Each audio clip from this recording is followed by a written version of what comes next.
Good morning, everyone, and welcome to the official part of the LinkedIn Solved Day 1, which is Overcoming Limitations. My name is David Galley, and I'll be presenting today. And let's just see here. Just trying to make sure my slide advance is working. There we go. Just a couple of quick housekeeping notes. As I mentioned before we started the recording, please use this questions box. I've tried to show you kind of what it looks like. That's an image from the presenter view. Yours will look a little bit different, but you should have a little box that says questions. Use that one and not the chat if you want to send something to me, such as an answer to my question or your own question. I see we have a few people who just joined. Welcome. And if you wouldn't mind typing something in that box right now, saying hi, testing it out for me, that would be wonderful. You won't be able to see other people's questions. No one will be able to see yours. If you don't want me to read one off live, please also mention that, or I will if it's relevant. All right? And of course, we are recording today. You'll receive a copy of today's slides as well as the recording, and you'll get an email with instructions to do that later on today. I'll talk about this a little bit more right at the end before we go. Quick view of the outline for today. We're going to be talking about a couple of different categories of LinkedIn's limits and limitations and how we can best overcome them or work with them to be productive on LinkedIn. Today's presentation focuses more on the lens of using the LinkedIn core product. We do discuss LinkedIn premium account types, differences, and our recommendations briefly at the beginning, but a lot of what we'll be talking about are limitations of the core LinkedIn platform itself, as you'll note from this list here. LinkedIn, of course, is the sort of the elephant in the room if we talk about sourcing data, right? They are massive. They are probably the largest single collection of professional data by anyone ever in all of history, and of course the absolute largest in terms of self-reported data. For all their potential flaws, faults, and limits, we kind of find ourselves needing to use it because what else is there? There's nothing quite so big. So as a result of that, of course, it becomes very important for us to understand what limits there are and how we can work within this limited system to be productive, right? And that's what we're all about today. So the very first limit you will run into as a LinkedIn user, and I'm sure all of us have had this experience at one point or another. For some of us, it may have been many years ago. Perhaps not if you just kind of jumped right in with a paid account first thing. But I know that when I started using LinkedIn all those many years ago, I had no thought of ever paying them a cent. It was a social media platform. They were new, different times. But the commercial use limit is something newer. It wasn't always around. Essentially, they will attempt to detect algorithmically, the software will try to detect whether or not you are using the software for commercial purposes. And they do so by effectively monitoring how many profiles you view, where you get to those profiles from. Is it from search? Are these people in your network? So if you appear to be looking for people reaching out to someone you met at a conference, if it looks like that, then they don't flag you for it. But if you're reaching out to people you may not know, prospecting for sales or recruiting or something, they will say, oh, well, you're doing something commercial, you're trying to make money here, and as a result, you have to pay us to do so. So, of course, there is no real workaround for that other than to pay them. You can choose how much and to what degree. And there are some workarounds that will be very unsatisfying, which include not using the platform very much, using something else instead. But at the end of the day, if you want to be using LinkedIn all day, every day, as many of us do as part of our process, you do need to pay up a little bit to do so. The three core platforms LinkedIn has are LinkedIn, which is what you see when you go to linkedin.com and logged in. We'll refer to that as LI, generally in abbreviations throughout this presentation. There is a LinkedIn Sales Navigator, a version of LinkedIn designed for sales and prospecting type activities, which includes a number of features that are not present in Recruiter or regular LinkedIn. And of course, there is Recruiter, and I'm sure many of you are familiar with that. So I was wondering if I could quickly poll everyone, and I don't have a poll up in the webinar, but just as a verbal response there in the questions box, if you could type in, let me know which of these accounts you use or have used or regularly do. You know, if it's LinkedIn with a paid premium account, if it's Recruiter, Recruiter Lite, if it's Sales Navigator, if you use a bunch of them, list them all.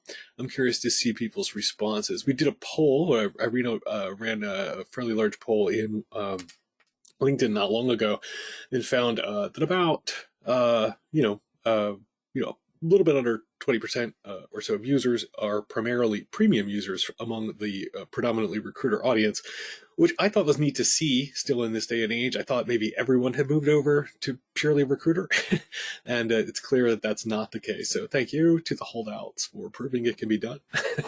I long held that you could navigate entirely for free, and that was true until a couple years ago when I broke and finally paid for a Navigator account because it's sort of the best cheap buy.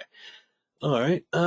So the responses came in, and I actually see primarily premium is actually the dominant response, which is fun to see. So I think you'll get a lot out of today. I think everyone will, but it's nice to see the kind of like the core audience showed out for this. Corporate Recruiter seat, Recruiter Lite, paid for, regular Recruiter. Cool. Yeah, no, thank you very much. I always appreciate the interaction. So there you go. That is, I include the slide, one, to highlight the platforms, and then two, to identify how you'll be seeing these abbreviations appear throughout, so that it's not confusing. So just to briefly kind of talk about some of these pros and cons, as those who predominantly use premium know, it is the cheapest option, and some people have older versions of premium. They've changed what's been offered. There were all sorts of different other products and variations on LinkedIn before the Recruiter platform rolled out. There were talent solutions versions of premium way back in the day. There aren't now. They've streamlined the product mix a little bit. So you have basically these three variations, and whatever people are paying for the features are roughly these three groups of features right now. And premium is, regular LinkedIn plus a few bells and whistles. Sales Navigator is the sales-oriented platform, and Recruiter is the recruiting-oriented platform. Recruiter has the most powerful and fully featured people search, and Sales Navigator has, the most powerful and fully featured company search, as you might expect. And then premium has really no benefit other than not being stuck with the commercial use limit. If we were to take a look at the differences between them, you'll find that all of the paid LinkedIn accounts have certain universal shared features, such as not dealing with the commercial use limit. Everyone gets some in-mails. Everyone gets premium insights, except I think job seekers don't. I don't mention them here because I don't think many people are using the student/job seeker account for recruiting. But if anyone is, I'd be happy to hear from them. The learning courses that they kind of throw in for free, I've not really used many, but some people, really like them. So kind of a neat add-on that not everyone takes advantage of. Of course, we can all choose to use the premium profile badge and set our profile to accept messages from anyone if we wish to do so. And I do recommend that everyone turn that feature on if you haven't, because, that lets people reach out to you, and it saves you an email or the effort of reaching out to them. So always a good idea to be more reachable. I make this claim and I always get some pushback. And of course, some of this is a matter of opinion, but I kind of base this on my experience having used them all, and also kind of analyzing what you get and what you don't get.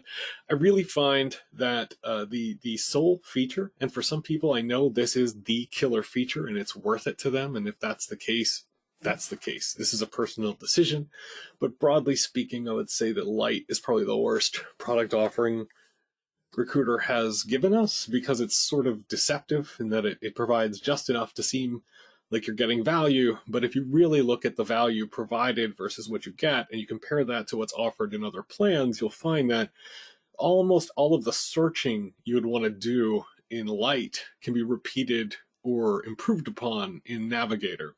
The main thing you lose is going to be your project folders, and for me, I can kind of make up for that using like Excel spreadsheets, and save myself a fair amount of money and getting access to a number of other features through Navigator. Um, you know, ultimately, again, a personal choice, but it's going to come down to I think like a rational analysis of this will kind of show you that for the $10 difference or so a month between Navigator and Premium, you might as well use Premium. Might as well upgrade from Premium to Navigator because you get access to a whole range of new features. And then, if you're paying for Recruiter Lite, you might consider, moving over to Navigator, because you'll find that any of the search features you are looking for in Lite are present for the most part in Navigator, even if they're called something a little different. And then, of course, you're experiencing some savings there as well. I don't think LinkedIn sales would ever agree with me on this, but I'm just saying this has been my experience, and I've done a fair amount of testing on this to back up this point. So just as a general note, we would probably recommend, if you had to pick just one, that Navigator winds up being a little bit better than, and for not much more than, Premium, and also better than Lite in many ways, and cheaper. So yeah, you can actually get more InMails for less money in Navigator too. So if InMails are a concern, you get like 20 more a month for $20 less right now. The pricing changes over time. So this is like yesterday. I double checked the pricing, but it definitely varies over time. And just because they offer a little bit less now on the front end for a new sign up doesn't mean they won't keep charging you more if that's how much it costs when you signed up. So yeah. Good feedback there. So somebody mentioned that they're paying about 120 a month in Recruiter Lite. So, and that's another sort of hidden limitation of LinkedIn that I like to highlight, is that no matter which platform you use, you are locked into that platform a little bit, and you'll experience some limitations based on the design and feature set baked into that platform. The things you can do in Recruiter, there are many you can only do in Recruiter. But there are also many things you can only do on regular LinkedIn, and also things you can only do in Navigator. I don't necessarily recommend paying for all three. It becomes quite expensive. Obviously, that gives you the best capability. And so if price is less of an option, you will actually find your best, most broadest and most effective ability to use LinkedIn will be from actually using each platform for its intended purpose, and doing certain things in one place, certain things in another. But if you had to pick, I would say in general, you would always want to be using two. And since every premium platform comes with LinkedIn, regular LinkedIn, everyone should be using regular LinkedIn as part of their daily sourcing practice, in addition to any other features that they have paid for. So if you have Recruiter or Recruiter Lite, you should absolutely be making regular use of LinkedIn. Not just going straight to Talent Solutions and ignoring the main platform. If you regularly use Premium, I highly recommend checking out something like Navigator for its additional search features and options.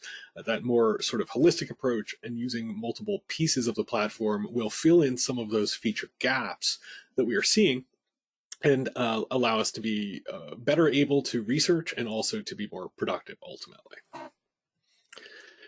Oh, sorry. There was a question. Will you explain in what way Navigator is better than Premium? So,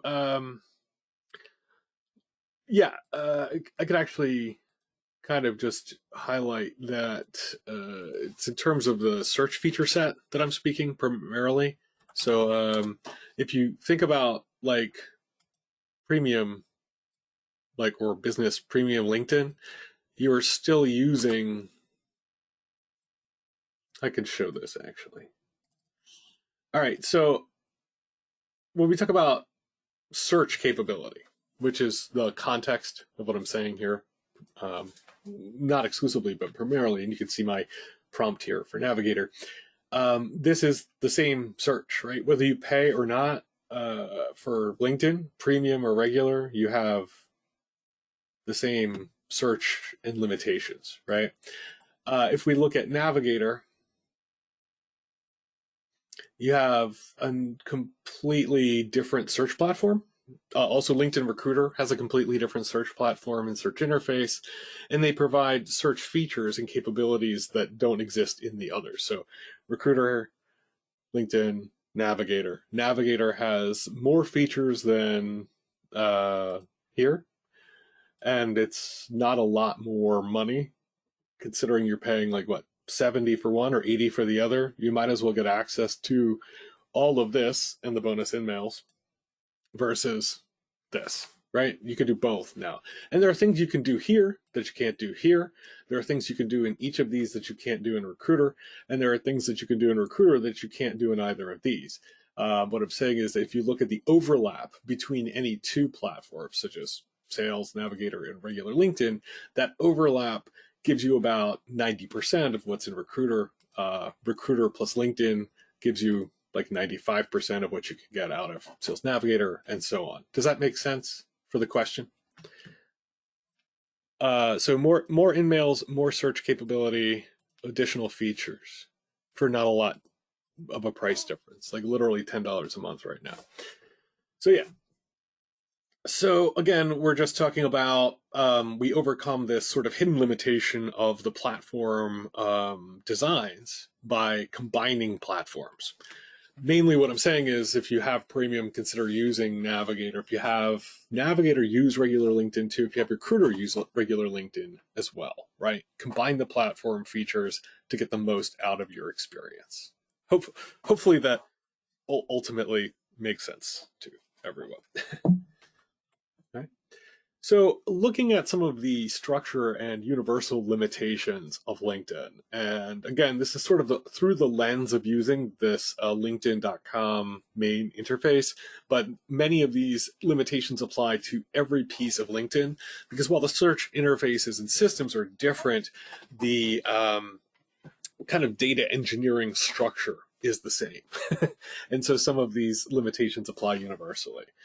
When we go to search for people, no matter what platform we're using, we have a search that mostly works as you would expect it to for profiles that are built the way LinkedIn's engineers expected them to be built, which is people filling out their profiles very completely. People only have one current job.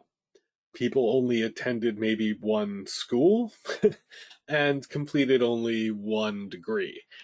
I don't know why those were some of the baked in assumptions when they built this system, but those are the assumptions that appear to be in play, because when we look at search, search only works if these assumptions apply. When these assumptions don't apply, such as in the case of people with partially filled in profiles, or people who attended many schools, or people who are working and going to school full time, or people who hold down multiple positions, the search stops working the way we expect it to, which means none of those cases were accounted for in its design, right?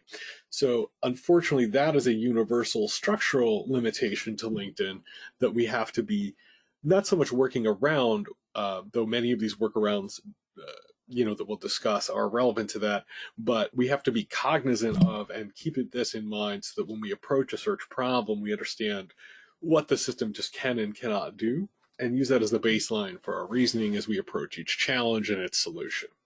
All right.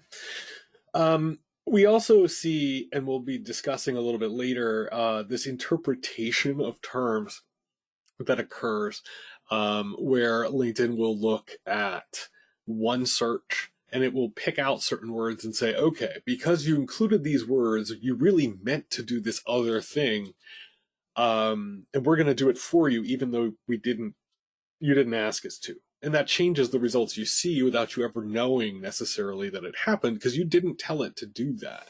In this example, what it's doing is picking the words software developer out of your search string and putting it in the title search, even though you didn't do that. And as a result, you see results that are all titled software engineer, but perhaps that wasn't what you wanted. Well, you would never know that it was doing something you didn't want it to do because it doesn't tell you. So you have to do extensive, painful, frustrating experimentation to try to figure out what's going on, which we have done, and that's how I'm able to tell you this today. So we need to be aware of when that is happening or when it can happen and make sure that we adjust our searches to take it into account. So I mentioned this a moment ago, and this is the first of the search and structural limitations we'll talk about overcoming, is that search doesn't really work to help discover people with shallow profiles as well as we'd hope to. And people over the years have referred to this challenge or this problem as like dark matter or hidden profiles. We've called them hidden profiles quite frequently in our own training, but I know different terms are used, kind of in the sourcing community. But we all mean the same thing. People who have profiles that the keywords they should logically put on their profile, they just didn't.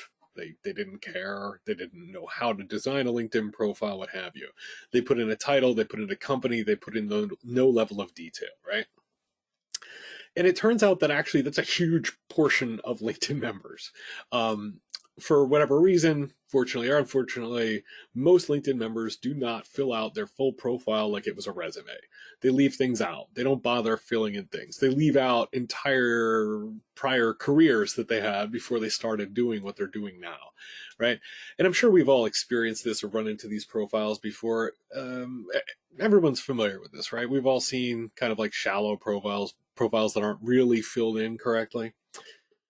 So there's a lot of benefit in being able to find these people. One, they exist and they're not they're not inundated by like recruiter messaging, right? Because the first people who show up in the search results for most searchers are the ones who have all our keywords.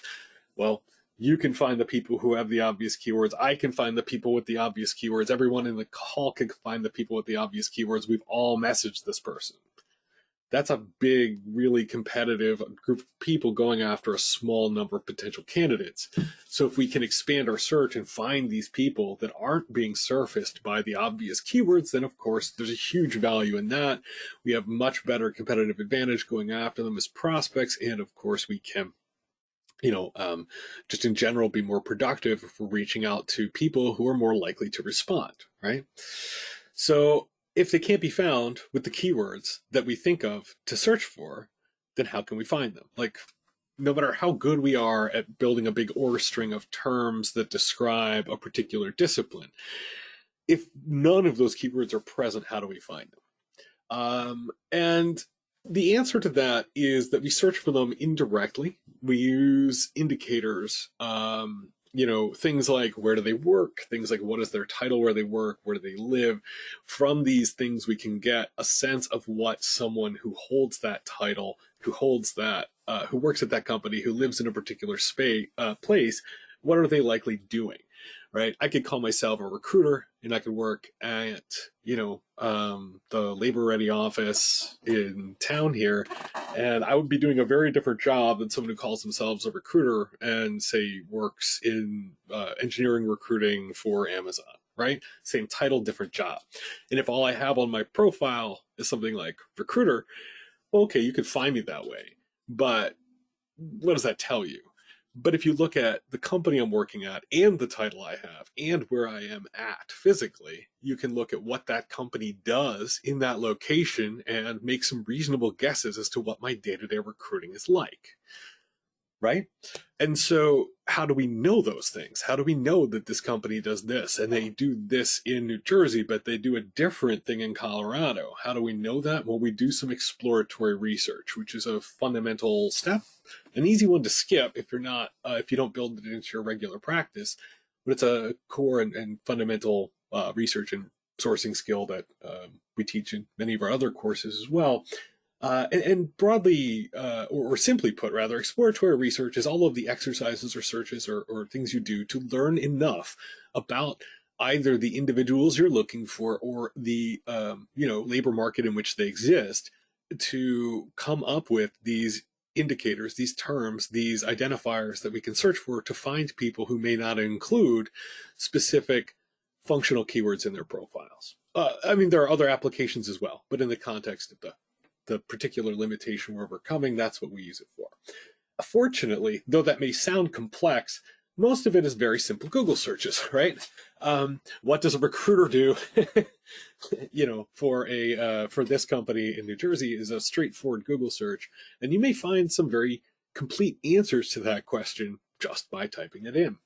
And you can see some additional examples here, all ones we've actually used in real practical research to do our own sourcing work, which of course we do here as well, right?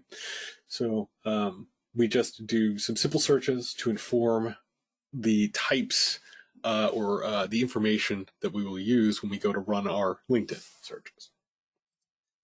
We'll actually be covering some more practical examples of that in day 2, including how to kind of quickly build and identify and scrape like lists of companies or lists of titles and things and turn those into LinkedIn searches in an effective and practical manner in day 2 with our search hacks and a little bit more technical coverage that we'll be doing tomorrow. There are two, in addition to the exploratory research component, there are two sort of general directions strategically that we can follow. And it doesn't really matter which one you choose. In general, we would probably recommend ultimately doing both for any longer term project or what you're going to generally do, whichever strategy you start with is ultimately sort of do both. But the goal here is to pick the one that makes the most sense based on the results you're seeing. So those two strategies are narrow to wide and wide to narrow, which I'll come back to momentarily. The goal here is to either start with a search that is incredibly specific and includes every possible thing you would want someone to have if you were going to reach out to them about a job, or whatever other reason you're reaching out to them, right? Every possible criterion, the specific location, every possible skill keyword, every, title match, every past company they could have worked for. We want it like the ideal, absolute perfect thing. Anyone who comes up as a search result, you were going to call them immediately. Like that's the search. And then relaxing it from there and pulling out criteria, loosening the restrictions and broadening the search so that you get more and more results as you remove different criteria. The benefit to this approach is that the initial results are all going to be extremely high value if you can connect with them and recruit them, because they're all essentially perfect matches. The downside to this is there are unlikely to be many results for that type of initial very narrow search, and also they're likely also the ones who've gotten dozens and dozens of recruiter messages already about similar jobs at other companies. There's value in this. One of the main values in this is in fields where a lot of people work. Like if it's a very common job, if it's a type of job that a lot of people do, or superficially similar sets of jobs that many people do, a wide initial search gives you so many people that it's impossible to work with the result set. If you were to start with a wide search for certain types of jobs, one example being, say, recruiters and sourcers, you would find that you got millions of results, and it's very hard to pick and choose from those millions, right? Who might be best. This can be a useful approach, though, when you know the candidate pool is fairly small, or when you have a disconnect between you and, say, a stakeholder, your hiring manager, or your client, depending on the type of recruiting that you do. The benefit to a narrow to wide approach is that you are also generating actionable strategic data while you search. When you run the perfect search first and you see that there's 0 people or 3 people, you can go back to the rest of your kind of management chain or your stakeholders and say, hey, look, I did this. Here's the screenshots. Here's the spreadsheet. I can prove it. There's 3 people. We cannot only talk to people who exactly match this set of criteria. So these people you're rejecting that I'm sending you, the reason I'm sending you them is because literally no one else exists. And you can prove it now because you've done it in a scientific kind of way. So there's benefits to this, approach. And as I said, the downside, though, is that the initial results before you widen it are either going to be kind of inundated with messages from other people, or they're not going to be very many of them. So pluses and minuses, but there's value in each approach. The wide to narrow strategy is sort of the flip side of this, the alternative search strategy, wherein you start with a very loose search, like the loosest possible search. Just put in the most essential terms, so the broadest terms, or maybe a very large OR string. Maybe you've done that exploratory research and you're going to put in a search that actually looks for people at any one of hundreds of companies that you've already identified are good matches. They're going to shrink it down from say a few thousand to a couple of hundred that you could then work with, right? So these would be the sorry about that. I had a little bit of a phone call coming in. I'm not sure. I thought I muted everything, so apologies there. Just a little distracting, the noise. So the second approach then is a wide angle approach, right? We start broad, we're looking at a large result set and narrowing it down to just the most likely prospects.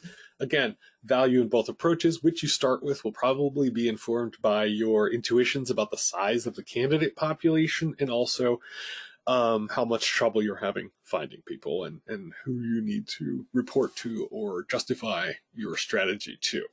But either approach, less important which you start with, more important that you have a strategic approach and that you follow it consistently. And these are the two main categories of strategy that we recommend following. All right. Hopefully that makes sense to everyone. I didn't see any responses to either one, so I was curious just to check in with everyone. Everyone following along okay? This makes sense, hopefully.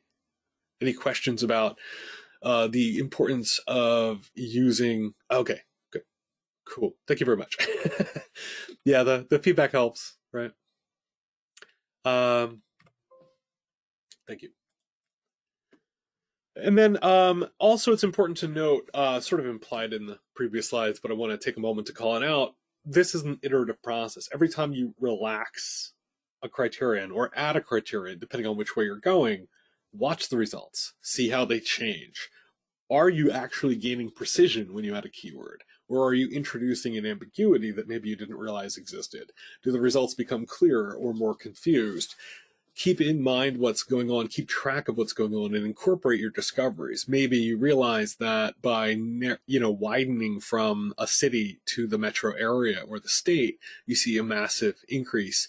Or maybe you see that by widening from a city to a metro to a state, it makes no difference in the results. Could that be because of a regional variation in titles? Could that be because that industry simply doesn't exist in that place aside from your client? I mean, these are things that are important to know. So you're always going to be watching the results, learning from the results, and incorporating them into the next variation of your search. Sort of important to do this. And I think we all do this to a degree intuitively, but it's important to be conscious of it and to actually make some notes or keep track of what you're seeing so that you can learn and remember and incorporate it and report on it to others. So just a note on that. Another sort of relevant and related variation or limitation here, and this is a universal limitation for LinkedIn. There's no version of LinkedIn that actually provides this option natively to say, I would like to see anybody who works at this company or its parents or affiliated companies or its subsidiaries or acquisitions, right? And there are times when you don't want to see that, where you know exactly which division or which part of a company you're searching for. But there are times when, somebody who works, maybe at Oculus would be just as good for your purposes as someone who, works on, the Facebook.com product or, the Instagram product because of the type of work they do, just as one example. There are many, many other ones I could give. So how do you do that? How would you search for anyone who works at a family of companies? There isn't really a built-in feature for it, but we do see this capability exist in one place on the platform. There is an option as well that is a little bit more obvious, but kind of painful as well. You can manually take that list of companies and type it in or checkbox it in the search filters, right? You can go click on 50 different little clicky boxes, but it's painful and it's annoying, and a lot of people won't do it because it's a pain to do. And so a quicker, easier solution in many cases, not perfect, it has its own limits, but a quicker workaround for that is to use the employee search link on the parent company page. So for example, with this example, we're looking at the Amazon company page. You can go visit it right now. It looks about the same as this. And you'll see that there's a little button here after the how you're connected to the company part that says some number employees. And that is a clickable link. And when you click on that link, you'll be taken to a people search that has pre-selected all of these companies. Maybe some you know, maybe some you don't know. The mapping is not perfect for this. Not every affiliated company with every other affiliated company will come up when you do this search every time. There are errors in the data or incomplete data here. This largely boils down to whatever this company told LinkedIn to do, LinkedIn did. So if Amazon goes to LinkedIn and says, hey, we acquired this company, there are employees now, add them to the list of affiliated companies that comes up, LinkedIn will do that. If GE buys a company tomorrow that they don't want included or they don't care, they may not tell LinkedIn. LinkedIn may not update the search. So there are inconsistencies, but broadly speaking, this does work fairly well. And it is the only way to do this anywhere on LinkedIn. So we take what we have, right? um, bonus to this is we can then copy this data into the other two platforms because despite being very expensive, neither Navigator or Recruiter has a built-in feature, and you would think Navigator at least would, but still doesn't really have this built-in capability, at least not in like an easily actionable, repeatable way, the way it exists here. I do want to note that these little boxes, and you could see them in my example earlier when I went to show the difference between Navigator and regular LinkedIn, this little bar appears above the search results. Not every search will translate over. I don't recommend doing this, like build a whole search with like titles and keywords and schools and stuff, plus companies, and then copying it over. More complex searches don't copy or translate well to the other platforms. But if you just wanted to take this list of companies like this, click on either the search with Recruiter or search with Sales Navigator button, copy it into the other platform, that works very well. And you can then save these filters into that platform and use them as a repeatable safe search as the basis for future searches. So really nice, quick and easy way to build out those lists without having to manually do it every time within these other platforms. You'll see that some of the limitations are a little bit broader in scope than others, right? Some of the fundamental platform limitations take a little longer to describe. Some are quick fixes, like that one. Another common frustration, as we mentioned right at the beginning of the structural section, people with multiple current positions are a real pain, right? They clutter up the results. Someone who works, as a part-time warehouse worker at Amazon and who works as a software engineer for, say, the city government will come up in a typical search for software engineer who works at Amazon. They are a software engineer. They do work at Amazon. They just don't happen to be a software engineer who works at Amazon as a software engineer. But they still come up in the search, and that's kind of a rare example, but there are many cases, much more common ones that you'll see where people, they clutter up the results. You see this happen all the time where they're interning at one company that you want to hire from, but they're really working at another company you don't, things like that. The other confounding factor here is sometimes it's user error. Sometimes people just forget to put the end date on their last job when they start a new one. So, it says they've got 10 years in at this company, but they've also got 4 years in at their new company, and it's just that they never fixed it when they updated their job. So as a result of these issues, we do find that there are some limitations in how accurate we can be about our search for current employees of a company. As an example here, right? Here's a person who we would find searching for directors, for administrators, and for vice presidents. And they do currently, or at least they are not currently employed by either Health First or GTC Consulting. They're just working at the other company. But that's kind of just one of the many, many, many examples on LinkedIn of someone who has not closed out prior jobs. This also leads to inflated numbers. So if you're relying on things like employee counts from Premium Insights for business prospecting purposes or market scoping kind of purposes, you have to factor in that these counts are not super accurate and they are often inflated a bit. So if you're doing any kind of close comparison of company sizes, beware of the inflated data. Be a little bit off. There's not really a way to fix the numbers since they rely on user entered information, and we can't go edit people's accounts for them to make them nice and easy. But it is just something we have to keep in mind about that. And we can also validate data from other sources. We can say, okay, this company on LinkedIn says they have 20,000, but if we go to Crunchbase or we go to their own website, we'll see that number is different. Use the more canonical source in that case. There is a partial workaround to this based on the fact that LinkedIn has also identified this as a problem. Unfortunately, their solution is kind of strange. The solution to this, which I think they may have had more in mind, like the sort of people who are working one job but maybe entrepreneur on the side, the kind of like the side gig type person, is they do allow you to select from among your open positions on your profile. If you go to edit your own profile, you'll see this. This is a screenshot from mine. You can select which is your actual quote unquote true current position, the one that should appear in your little profile badge that appears in search results, or when you publish a newsletter or blog on LinkedIn, it's got your little like title card kind of thing that pops up, the smaller version of your profile with just the basics. That selection here drives what appears there. By the way, if you haven't done this on your own profile, it's probably worth checking to see what you're showing the world.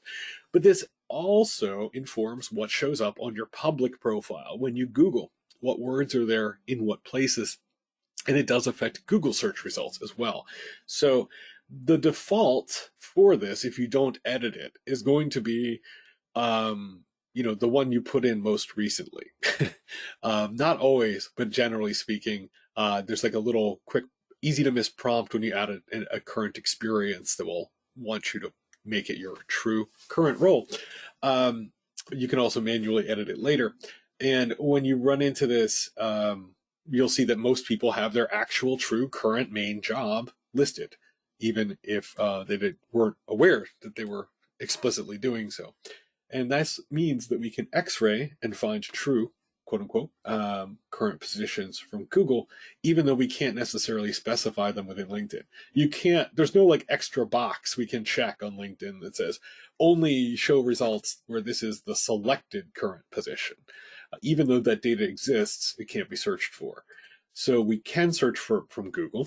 By the way, just as a quick note, because I don't like to assume anything, we are going to cover LinkedIn X-ray or Google site searches.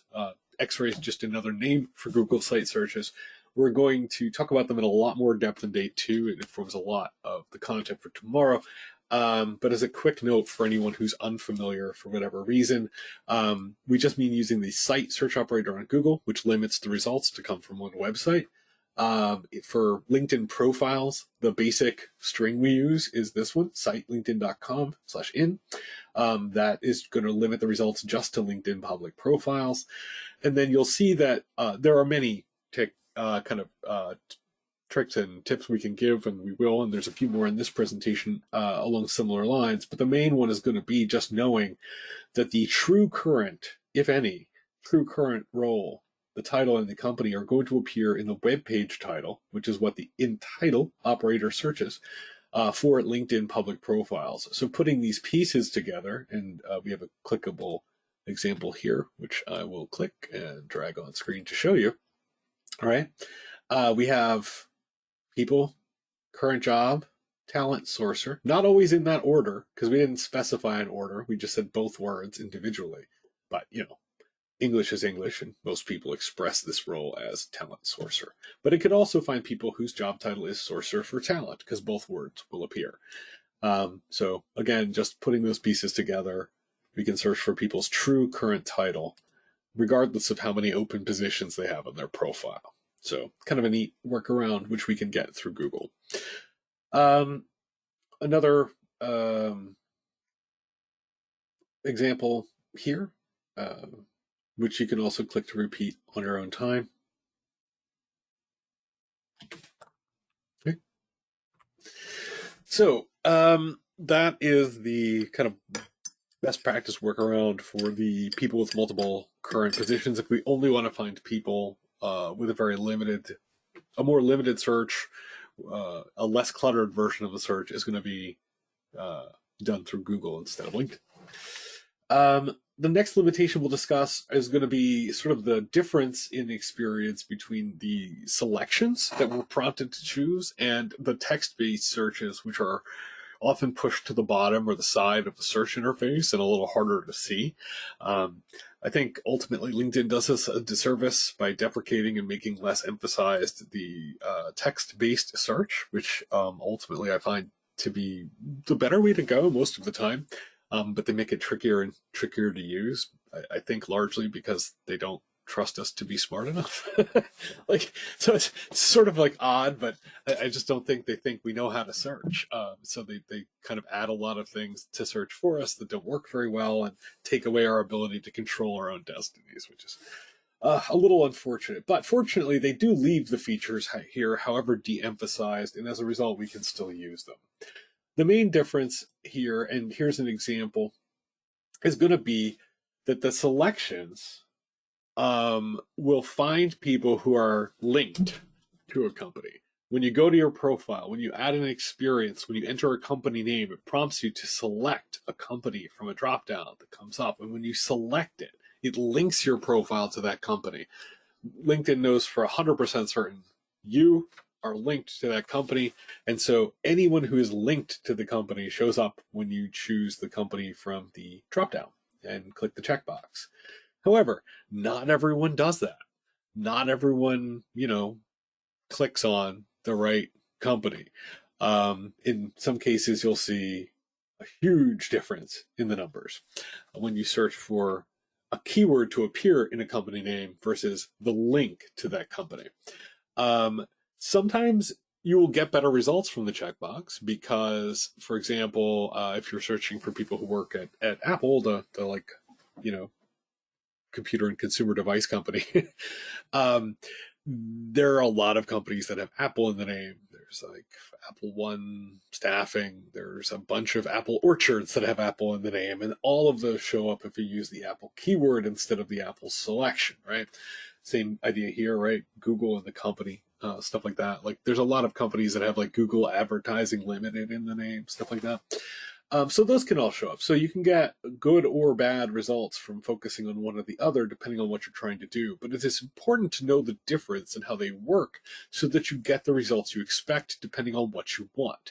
If you don't know this, if you only rely on one or the other, you're going to be either getting people you miss that you didn't even know you were missing, or you're going to get people who keep cluttering up your results and you frustrating, right? Why am I seeing all these people who don't actually work at this company? Well, it's because of the difference between these two approaches. So you have to understand them and be able to use the right one kind of for the right job.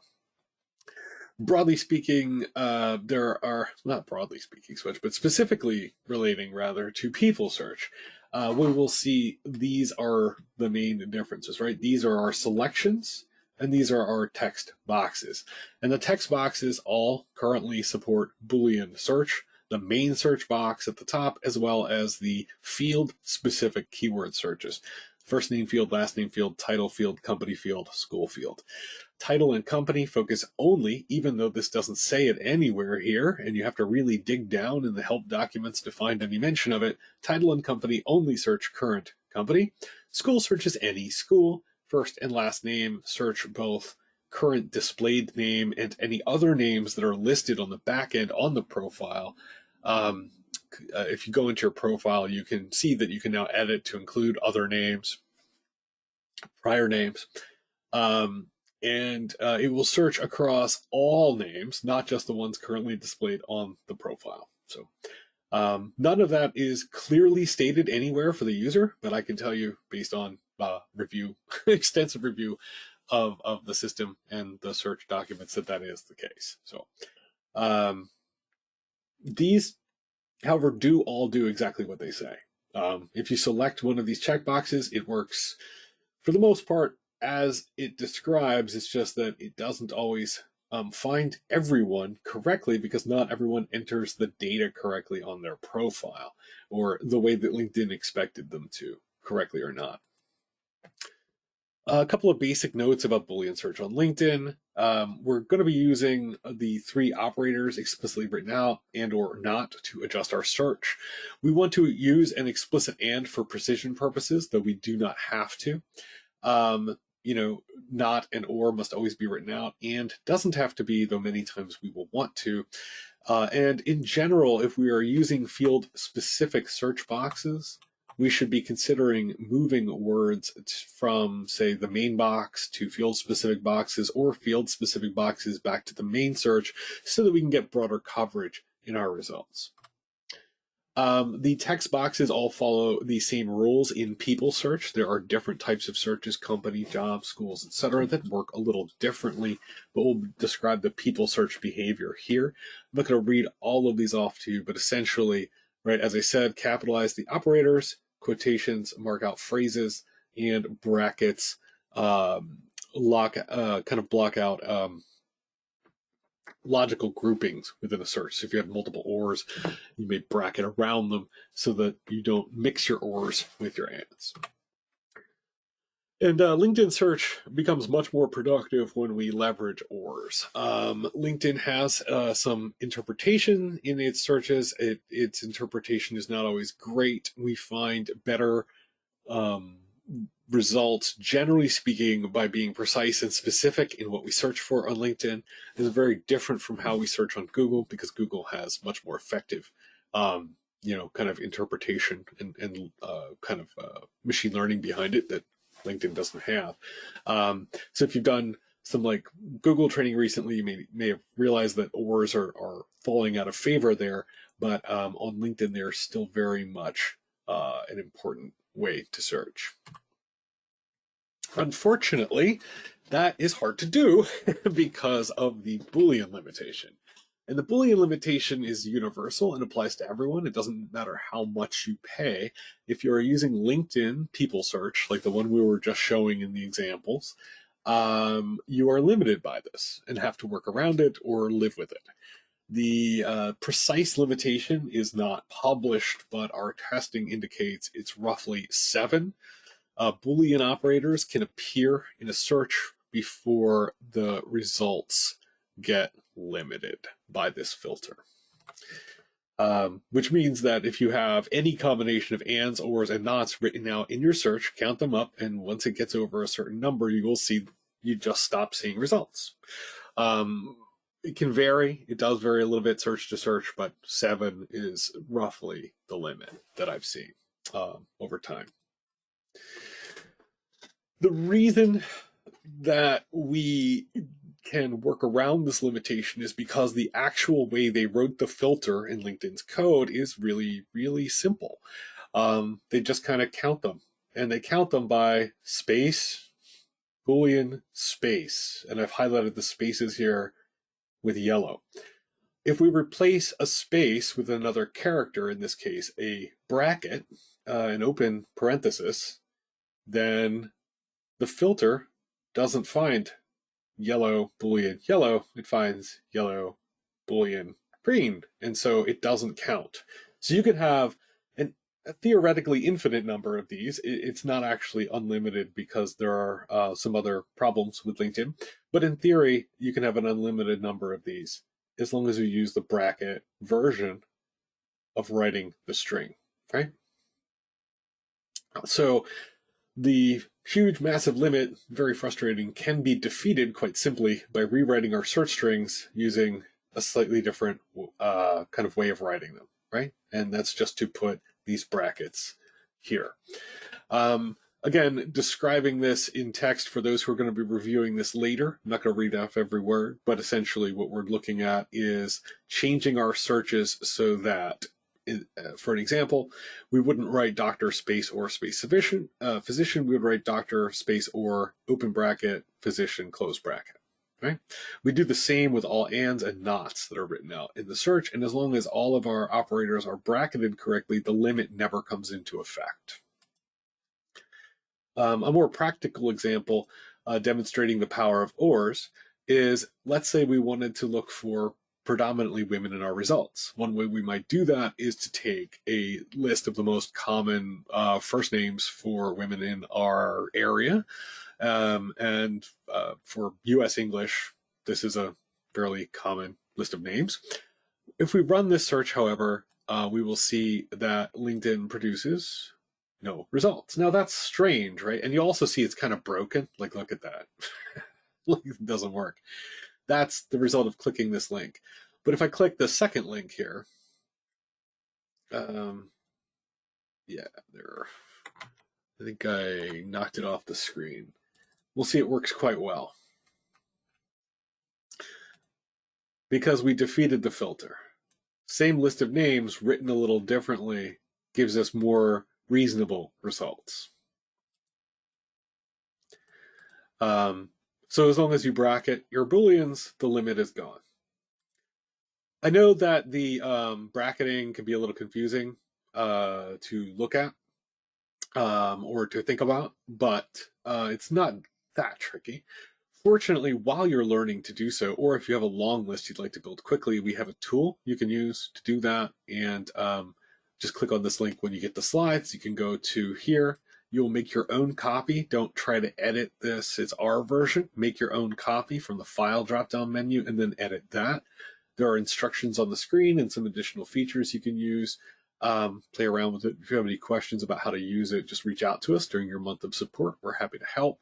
But we hope you'll find a value in this tool. And that'll just build those long ands, ors, and not strings out for you very nicely and easily, so you can copy paste them right into the search interface. Okay. All right, just as a quick note, there's a couple more limitations I want to cover today. I have talked way too much, maybe a little too slowly, I don't know, but I see we're running up on time and I have a fair amount of content to cover. So we're going to run over. I don't know exactly how long, but before we hit the time limit, I want to really quickly move on to logistics. For those of you who have to go in 2 minutes, I want you to know how to get the recording later. But for those who can stick around for a little longer, please do, and we'll run through the rest of the content, okay? So bear with me real quick. I'm going to mess with my screen here, and to avoid giving you all whiplash, I'm going to pause my presentation while I reconfigure the slideshow. And then hopefully now everyone has seen my end slide. Give it a second to update. Okay, so I'm not closing it out yet. As I said, we're going to run a little over, but I know some of you have to go. Apologies for the overrun. Hopefully we can view this as bonus content and not incompetence on my part, right? All right, so thank you all for coming, those who are going to stay and those who have to go. In a couple of hours, we're going to send an email out that's going to look a lot like this. The subject will be basically LinkedIn Solve Day 1, recording and slides. It'll come from help@sourcingcertification.com, sourcing certifications. Very good chance it might wind up in a spam folder, or it might hit a filter, or if someone else registered on your behalf, if a manager purchased this, or if you purchased your ticket using your old PayPal account that still has your AOL email address on it and not your business account, like, we only know the email that you bought it with. So take a look at that and check the email that was used to purchase the seat. And that is where this email is going to go. If you need it resent because you don't have access to your old AOL email anymore, or because your boss is out of town or something, reach out to us, help@sourcingcertification.com, or go to our website. The support form or sourcingcertification.com/support. Send us a note. Either way, we will help you. We will get you your copy. Just let us know that we need to resend it, and we're happy to forward a copy to you. If you're attending as part of our training library subscription, of course, that's not how this will go for you. Subscribers know you go into your training library subscription course on the Canvas platform, and an updated link to these new materials will appear later today there. All right. So hopefully that makes sense. Is pretty clear to everyone on the instructions. If anyone has any questions about this information, the logistics of how you will access the recording and slides, please speak now or before you log off. Otherwise, I'm going to get back to where I was and finish out the presentation, and hopefully you folks can mostly hang out until we're through it. I'll keep an eye real quick for any logistical questions. And for those who do have to go, apologies again. Hopefully you'll be able to catch this up this evening on the replay, and take care. Have a great rest of your day. For everyone who can stick around, let's get back to it. I'm going to pause this real quick while I fix my slides again. I believe we were here. Yes. All right. Out of network profiles sounds right to me. And hopefully the presentation is updating and you can see where we were now. All right. Yeah, I see most of you are still with me. Well, we'll see how that goes. Another of the limitations that people run into a lot are the issue with out-of-network profiles. And it's interesting. I have about, 15,000 connections on LinkedIn. For those of you still here, just ballpark, like how many connections do you have? I'm just always curious about this. Because early on, huge amounts of connections were like the strategy for using LinkedIn. And I think that's fallen out of favor some, but there's still a lot of benefit to a large network. Yeah, about 11,000 or so. Yeah, and then there used to be no limit. Now there's like a limit on them, but yeah. Mostly have people follow me instead. Yeah, absolutely. Well, the downside of following is you don't get access to their network, right? So you got to give to get. But yeah, absolutely. A couple of thousand. Yeah. So you'll find, of course, that when you go and look at people's profiles, they are, if they are not your first, second, or third degree, that you can't always see them. There is a caveat to that. People who are mutual members of a group you've joined are sometimes visible in search. But for the most part, when you search for any set of criteria, you can't see beyond that third degree of connections, which means if they're not you, and they're not directly connected to you, and they're not directly connected to someone you're connected to, then you really ultimately will have difficulty viewing their data. You'll see, this is a screenshot from my search interface. You'll see I usually have to go to countries that don't have a lot of economic overlap with my activities regularly, which are going to be typically non-English speaking countries that don't have a big presence of the kind of global tech industry, or US European flavored global tech industry at any rate, because that's more of the sourcing that I do. I kind of have and do source everywhere, but less so to the point of building up a network in those places. So Afghanistan, Myanmar, different places that you might not always think of. I have to go to find these examples. You may be able to find a search like this closer to home, but regardless of where you run into this limit, you'll find it quite frustrating because, all right, you can't even click on these people to see a partially redacted profile. You can't even get the URL. You're just stuck. You got LinkedIn member, you got current title at current company. What you actually have is the headline of the profile, but most people's profile headlines are, of course, current title at current company. But an important differentiation. It does matter sometimes. So current title, current company, or headline is what you're seeing here, and you're seeing location. So what do you do? There's nothing you really do here other than to randomly increase your network until they become part of it, which isn't necessarily something that's practical for everyone to do, right? So there are two main ways we can defeat this limitation. They're not all going to work for every possible profile, but one of them will work for the vast majority of profiles. it depends again on what our goals or our targeted outcomes are, right? So the results are always visible if you include something in the first or last name, like a word or phrase, especially last names, but usually first names as well. If you search for part of a name, you get to see the profiles. Of course, you can't necessarily come up with an OR of every possible name, but maybe you could come up with an OR for a lot of possible names, or the most common first names can be very practical, or surnames in a region. There are also certain cultures and places in the world where like literally everyone has the same first name, and like most people use like a middle or secondary name as their day-to-day given use name. And in those parts of the world, or within those communities, you can have a very short OR list that actually reveals every single profile. Um, which is kind of neat. You can also, use things like if you have a list of names or surnames that relates to a particular type of diversity search, that can be quite practical to include, and then you can add your other criteria as well and see all the results. Of course, if you're searching for people with a common set of postnominal letters, from degrees or certifications or licenses that they hold, if you're looking for doctors or lawyers or accountants or even certified sourcing professionals, you can include that as part of the last name, because most people put their post-nominal letters after their post-nomen, right? So there you go. You can also X-ray with the available details. So I took the executive assistant to the CEO at GMP from here, popped that into Google, site linkedin.com/in, X-ray base, and then I said in title for my key terms, and look who comes up. Exactly the person I was looking for. You can see if you click through the profile, Peter is in Myanmar, but MM is the 2-letter country abbreviation, so you can even see it right there in the URL. This is the correct person. And if you go back and search for other people with this title, just to see if perhaps there's multiple people and I found the wrong one, no, it's only the one. So this is 100% certain the correct profile, unmasked with a Google search. Once you, of course, have the link to the URL, you can save that and you don't have to worry about it again. Okay. So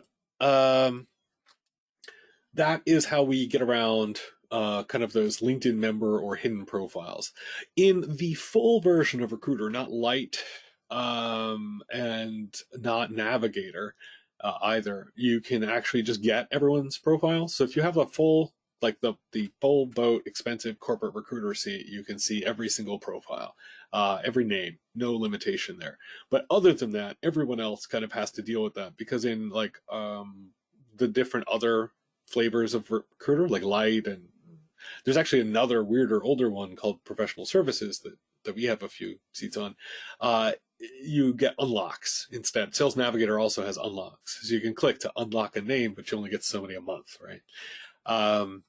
Less than InMails, actually, usually. So if you're worried about spending your unlocks, this also works for profiles you find but can't see the names of in Lite or Navigator. So just as a note. So the next limitation I want to talk about real quick is this incomplete indexing.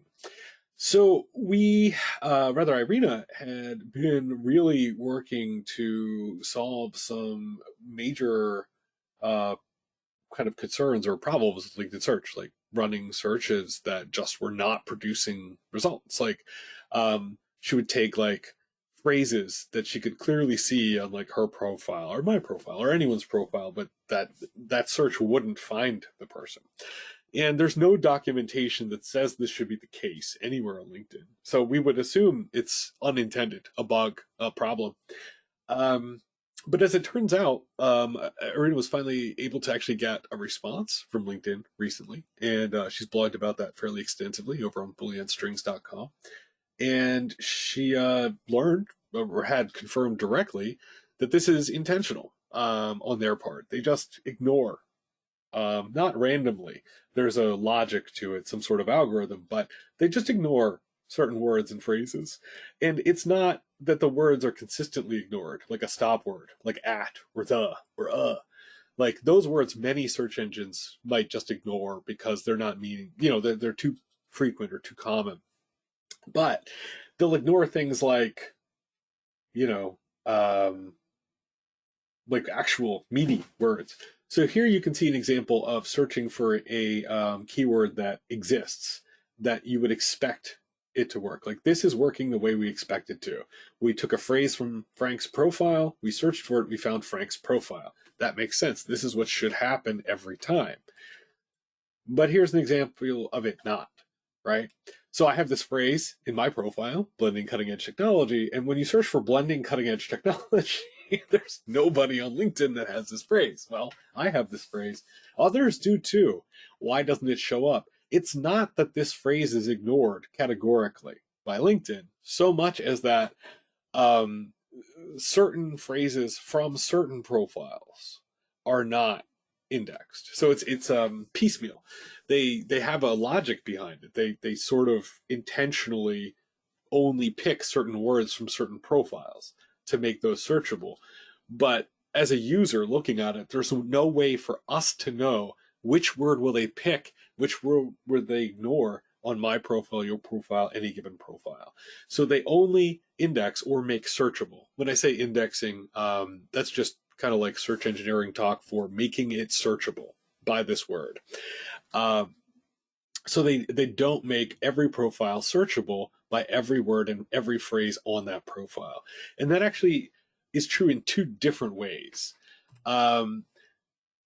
So the obvious testable part I'll talk about next, because we've known that to be true, even though it wasn't published for many years. But sort of the new information is about this incomplete indexing of words and phrases. So this is like really new and like just, I don't know, kind of pure persistence and luck a bit on Irina's part to be able to finally get a straight answer out of someone in an official capacity at LinkedIn to say that, yeah, we really only do search part of the profile. And this is sort of what we're doing and how we're thinking about it when we do that, right? There are actually more parts of the profile that are searchable on LinkedIn Recruiter than other platforms. Not, again, consistently or universally, but in general, like LinkedIn Recruiter has a greater capacity to search more parts of the profile more completely, but even it doesn't make every word and every phrase on every profile searchable. And that's just kind of like how it is. They've decided to do it this way. We have to live with it. What can we do? Well, there are some things we can do. The other part of this incomplete indexing is that there are parts of the profile that are simply never included. And this is where that LinkedIn Recruiter goes a little deeper, comes into play, because sometimes Recruiter will get one of these sections of the profile included in the search results, but no other part of LinkedIn does.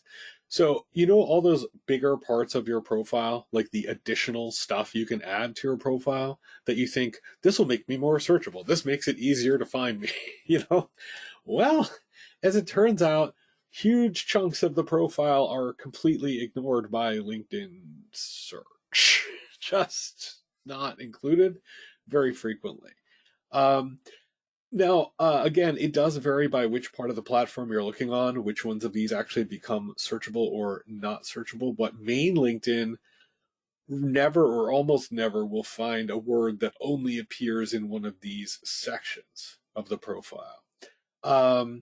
Some of these, a little bit of a caveat, sometimes languages will show up. Sometimes words and skills will show up. Sometimes words in test course will show up in regular LinkedIn, but it's not consistent behavior. And broadly speaking, they're ignored. They also never find accented characters from a LinkedIn search. They will translate, for example, an O umlaut into an O for search purposes. So if you were, say, looking for people by who come from a different linguistic background than English, if you're looking for, say, Spanish-speaking people, by only searching for names that include accented vowels the way they're accented in Spanish, and you're doing that on purpose because you want Spanish-speaking results or like that background, then you can't do that on LinkedIn, right? Because it just won't let you do it. Also, things like emojis. Emojis are all over LinkedIn now, but you can't search for them using LinkedIn, right? And also things like when you go into past work experience and you search for, a location, a place name, you can't do that and search for people who listed that location under a past work experience. You can only search for where people like live or want to live. When I say regular LinkedIn, I mean LI. I mean this. So again, if I were to refer to, and I tried to mention this at the beginning, how I was going to use the words because I know it can be a little confusing. But if I say like regular LinkedIn, then what I mean, that's a good question. Thank you. Is this here? This search. That's regular, or that's LinkedIn. But this incomplete indexing is actually a universal limitation. It applies to Navigator, it also applies to Recruiter. Now, as I said, Recruiter does search some of these pieces that you can't search from here, but not all of them, and definitely not all of them all the time. So that is a limitation on all parts of the platform. Also, no part of the system searches the accented characters correctly, the emojis correctly, or the locations, work locations listed under the experience section correctly. These last three are consistently not searchable well from any part of LinkedIn, including Corporate Recruiter. There is also some really weird search errors you can find if you start putting in odd like characters and stuff into your search. I'm including this for completeness sake, but it is mysterious, and we don't have a great answer for what is happening here. Um, you'll see that if you search for my name and the word blending, even though the word blending is on my profile, you cannot find me. And we discussed why that is just a moment ago. But if you were to add, for example, the minus sign right at the end of the search string, you will find David Smith, who does have the keyword David, the keyword galley, and the keyword blending on the profile because he used to work on a kitchen on a sailing vessel, a galley, if you will, right? So he has all three words. He's just not me. If you were to put the minus sign before blending, not minus blending, but minus space blending, you'll find a different set of results that includes me. And then if you put the minus earlier still, you will find millions of results for no apparent reason. We don't quite understand why this happens. You may want to play with this because it may surface new or interesting results. And if you do figure out exactly what's going on and why, please let us know. We'd love to. And a hat tip to Mike Santoro, who is very interested in this space or finding weird search bugs in LinkedIn and overcoming them as well, and worth a follow on LinkedIn. So check that out. All right. Yeah, no, the quotes don't really change that behavior. They would cause. So the question was in this example of this minus sign error, if you put the quotes around the name, yes, it will limit the results a little bit more, but it doesn't change the minus behavior from being weird, if that makes sense. So, yeah, it's just a really weird one. That it's a mystery, kind of putting it out there.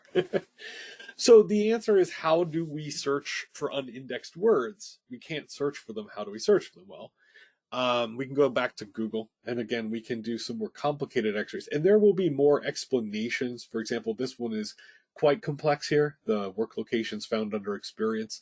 Trust me, for now, it does work, and we know why it works, and we'll explain a bit more about why this works tomorrow.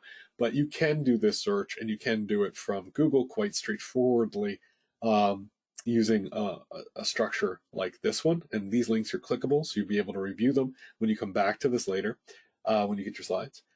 But the examples for accented characters, emoji, and unindexed parts of the profile that are visible to Google, those are more straightforward in that I think they just make sense. Right here, we're searching for the accented version and excluding the unaccented version.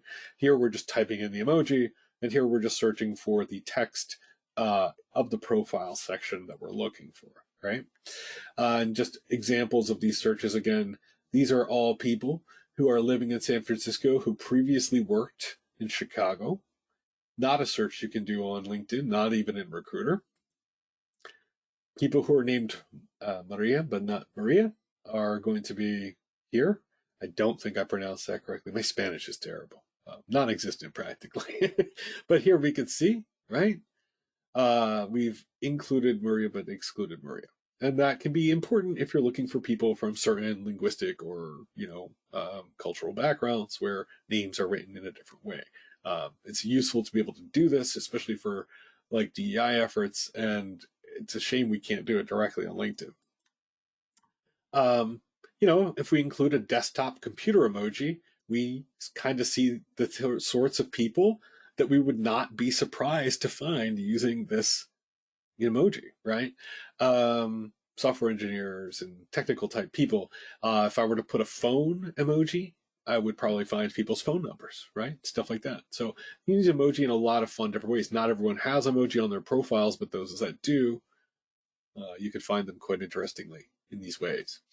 Women who received LinkedIn recommendations, right? We say she is because when I write a recommendation for someone, I'm like, you know, Irina is the best person I've ever worked with. She is an amazing inspiration in the sourcing space, and I'm so happy to have been able to work with her for the past decade, right? That's how I would write my recommendation. You would write your recommendation the same way if you were writing it in US English, and thus we can find pretty much every US English written recommendation of this type by searching in this way, right? Just common language.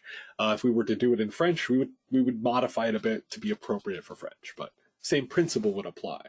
Because the recommendations received is a section listed on the public profile, we can search for it, and any of these other unindexed pieces of the profile that are visible to Google, we can search for from Google instead. And again, we'll have many more examples of doing this in the X-ray section tomorrow. The final limitation, and thank you for bearing with me, is keyword. Well, it's not the final one, but it's the only one that takes more than about 30 seconds to explain. Is going to be this keyword interpretation. This one has been around a little bit longer than the incomplete indexing. The incomplete indexing, the thing where parts of the profile aren't searchable and the work locations aren't searchable, that's been around for a long time. But leaving out certain words from random profiles, that's newer. It was very confusing until we got that explanation. Now it's not confusing, it's just frustrating. I don't know which is better, but I kind of like knowing why things don't work at least. So I definitely call it an improvement to at least know. But the keyword interpretation has been around a little bit longer, and it's also undocumented, and it's also not well explained. um, the idea here is that they kind of assume that most people don't know how to search in an advanced way. Most people just put words in the main box. And so, since most people are putting words in the main box and not bothering with the other parts of the search that would allow them to be more specific, let's help them along by trying to figure out what they meant to do that they aren't doing correctly.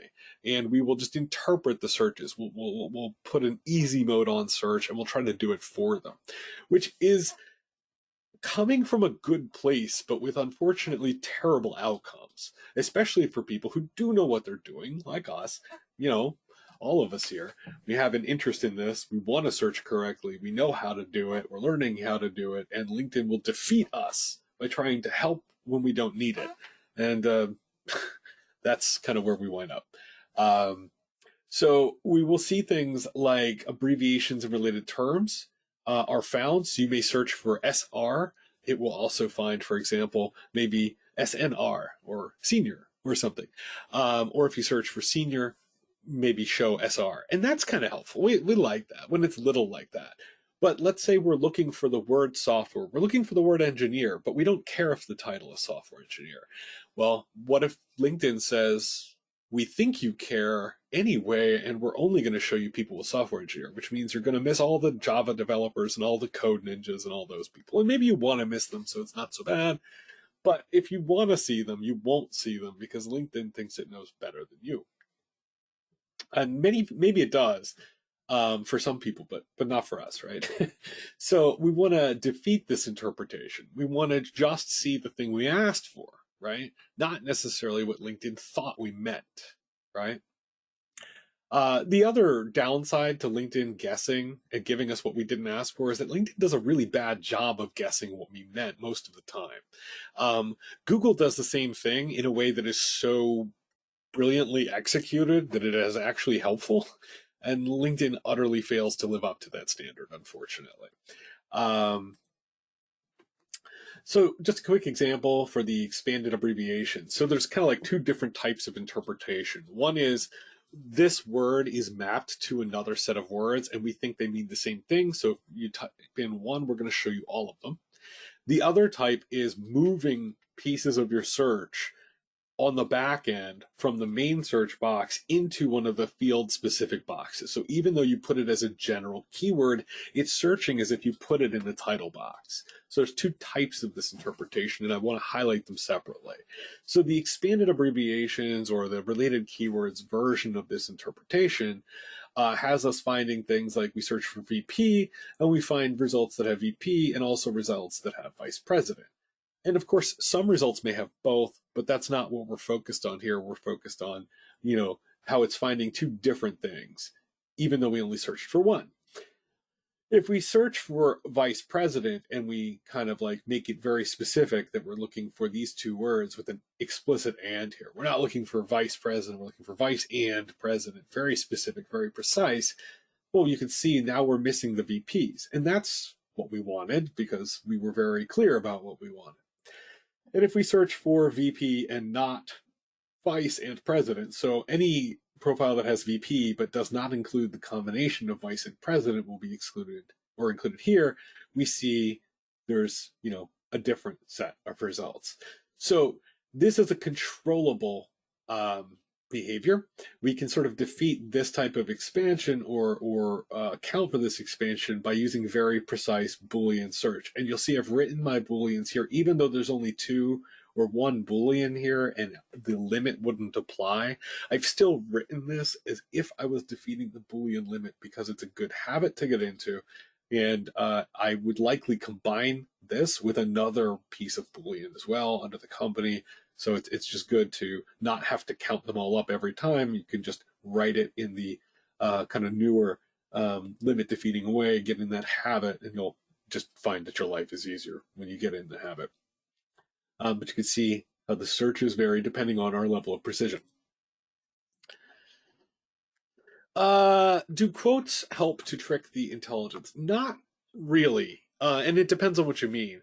So we'll cover actually it's a little complicated to explain. Let me wrap up and come back to it. Or better yet, what's a quick way to say? Sometimes. Quotes matter sometimes for purposes of the expanding abbreviations. They matter more for the inferred job title type of interpretation. We'll also be talking about this tomorrow because there's a specific limitation on quotation marks that we have a hack for that we're covering tomorrow. But if you search for quoted word, if you search for an individual quoted word, it doesn't matter. If you search for a quoted phrase, two or more words, that does matter. And it will honor that. It will search for just that phrase for the like expansion purposes. So if I search for vice president in quotes in the main search box on LinkedIn, such as here, I wound up doing the longer version of this. Sorry. But I didn't want to leave it unanswered either. So if I were to say vice president up top here, it will find profiles that include exactly vice president. Yes.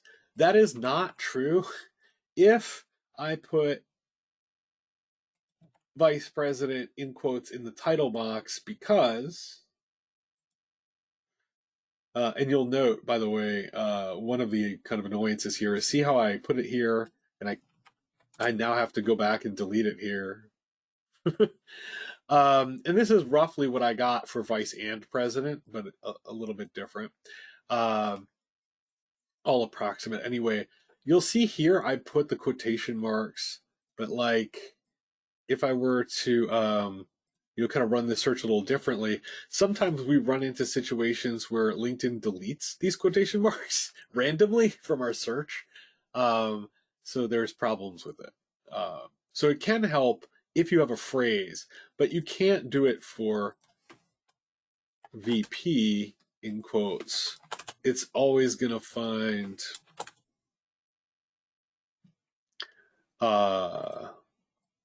it's always going to find the expanded version, even in quotes. You will, like, you're going to find the same results whether this is in quotes or not, is what I'm saying. So hopefully that makes sense. It's a little messy because of the errors and stuff, but yeah. So basically, the workaround for this interpretation, this type of interpretation, the expansion in related terms, is to, instead of relying on LinkedIn, to just explicitly spell out every variation you want and don't want to include. Right? So if you spell it all out specifically, there's nothing to interpret and you can control the results. If you rely on expecting LinkedIn to do what you want, the way you want it done, and you don't explicitly tell it to do it one way or the other, it's going to do its own thing and not necessarily what you want. So instead of relying on assumptions, you just want to spell out exactly what you want every time.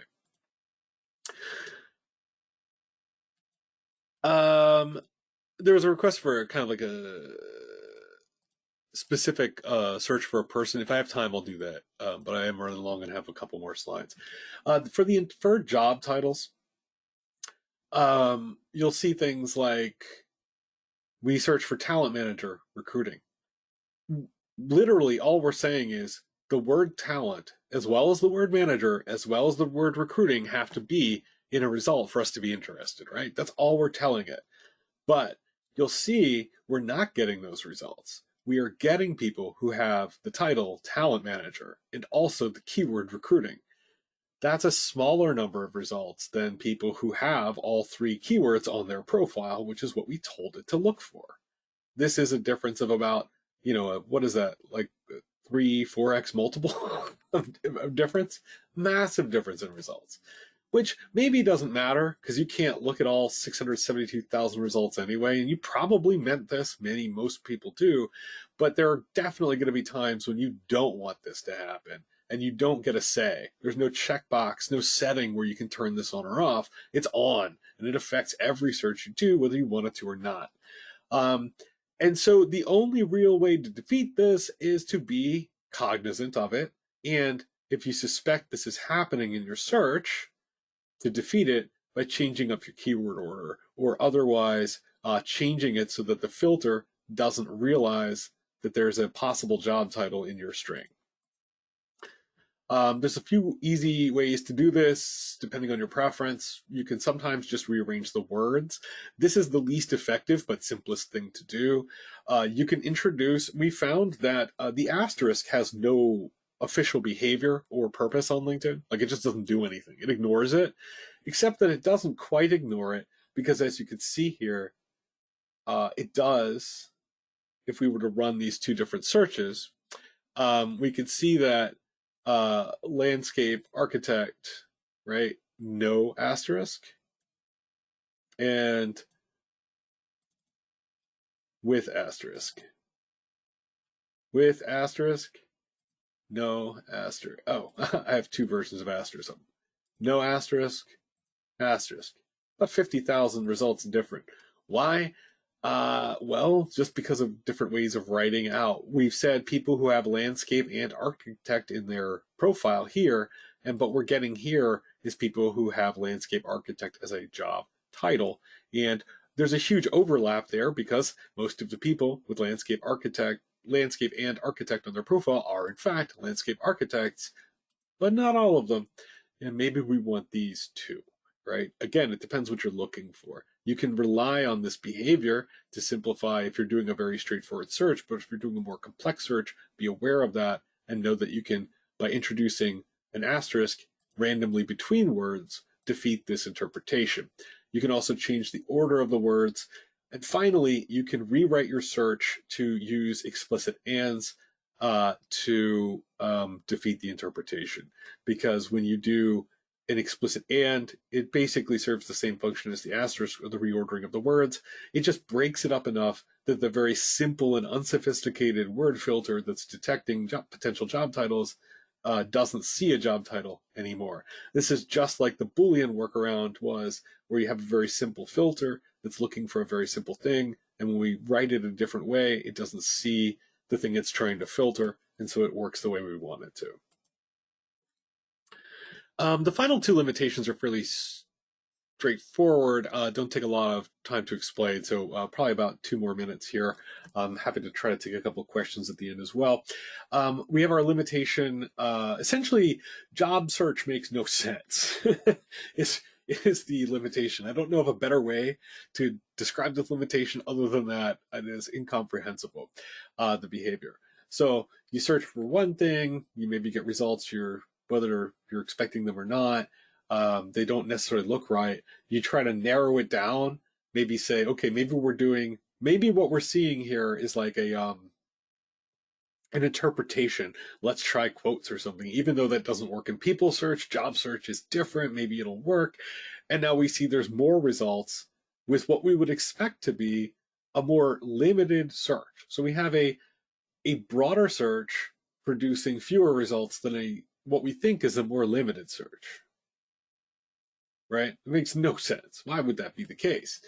So as it turns out, and this is a direct quote, kind of confirming what's happening here, is that the quotes around a word or a phrase in job search makes something different than what you expect to happen, which is that it actually makes the system work harder, and as a result, find more results than it would have otherwise. If you are only searching for a word, it just kind of like finds loosely a bunch of results that match the word and then walks away. If you put an exact search in using quotes, and this is one of the few cases on LinkedIn where quotes around a single word matters, which is why it's so weird, then it actually makes the system do the whole search, look at all the profiles, find the exact keyword matches, and that produces, in some cases, more results than a looser kind of like, yeah, we found enough, let's return this. But when you put the quotes around a word, it actually finds them all. So isn't that strange? Who would have ever guessed? But that's the truth, strange as it is. All right. The workarounds for this are basically play with it until the results sort of make more sense, or alternatively use Google searches to find job postings that include exactly the keywords and phrases you're looking for. Because most job postings on LinkedIn are indexed by Google. That's how they get more traffic to the job posts and make it worth paying them money to post jobs, right? So very easily Googleable. There's also kind of like a neat variation we can do here. Because they have this promotional text, be among the first 25 applicants on job postings with less than 25 applicants, we can find job postings that are low traffic. If you're a third-party recruiter, you're our potential clients, perhaps. So we can see jobs that are not getting a lot of traffic on LinkedIn by searching for this phrase that is aimed at job seekers. Hey, no one's applied to this one. You could get it. Well, all right, no one's applied to it. Maybe I can get the rec, you know? We're also excluding, no longer in this example, excludes posts that say this job is no longer available, because there's a lot of posts up that are closed. So we're actually just getting recent jobs that are not closed that have very few applicants. It's kind of a neat hack to use. A final limitation we wanted to address in this session was messaging. Messaging on LinkedIn, and we are actually going to include some additional messaging related content tomorrow, which relates to group member messaging, as well as, well, mainly that, but a couple of other items as well. No major hacks here, a couple of minor ones, but essentially it's useful to know what all of the different options are so that you can use the most appropriate one. Obviously, if you connect with someone, you can message them. If you are a member of a mutual group with someone, you can message them, even though it's kind of hard to find them that way, though we do have an option for that we'll discuss tomorrow. Any event you mark yourself as attending, you can typically message other members of that event. as well as if you host an event, you can message attendees of your event in a slightly different way. Anyone who has the premium badge on their profile and clicks the like let me receive messages from anyone, which I encouraged everyone to do at the beginning of the session when I talked about that, can also be messaged for free. Um, you can also send invites to people. You can also comment on their posts or their activity on LinkedIn, or you can like and comment and reply to what they have posted. And of course, we can, message them somewhere else. Find their Facebook profile, message them there, look up their email, look up their phone number, what have you. All options. But a lot of people kind of know InMails and maybe invitations and not some of these other options. And it's very useful to understand the full scope of the messaging landscape, what you can do, what you can't, from different places. As we know, InMails, whether they're effective or not, are a big part of how LinkedIn justifies some of the pricing for their different premium accounts. So it's kind of like something to be cognizant of and aware of, especially if you're on an account that has a lower InMail limit, that there are many, many other options that we can use. And I think especially content interaction, the more public interactions are things that people are less aware of or less cognizant of because it's like maybe a little uncomfortable for a lot of people. But like, you can get so much better engagement with like an intelligent comment on someone's post than you're ever gonna get from an email. No, not everyone posts stuff, right? So you can't always reply that way. But it's such an underutilized way of engaging candidates that I feel remiss not mentioning it. Um, so messaging kind of limitations and options, right? Which brings us back to the end once again. And thanks for those who were actually able to stick through the second time around. I've already covered this, so I won't again. I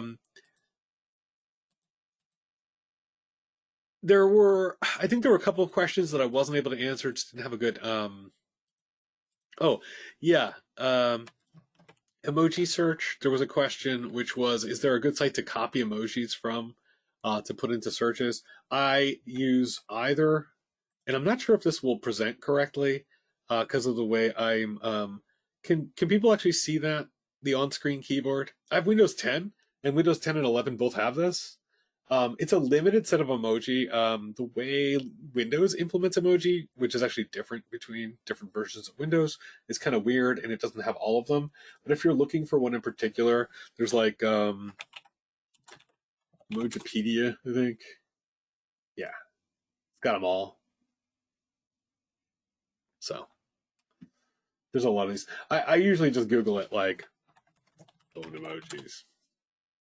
Boom. Like pick your pick. But but this keeps you from having to like go on your phone, type emojis into text, email yourself from your phone, right? Which is what I used to do, but no longer do. So there's a couple of options. Uh, there was a question about this example when we did this search. So recommendations received, she is. Will that find she's? The answer is no, because we're on Google and we're searching for an exact phrase like this. However, interestingly enough, I believe if we just search for she's outside of quotes, we're going to find both she is, and she's. If we really want to be specific to find she's, we can say she's in quotes, and we will get she's. Google's also a little bit weird about how it handles apostrophes. Every platform is. I kind of understand. Like I do a little bit of coding time to time, so I kind of understand why this is hard and weird in search.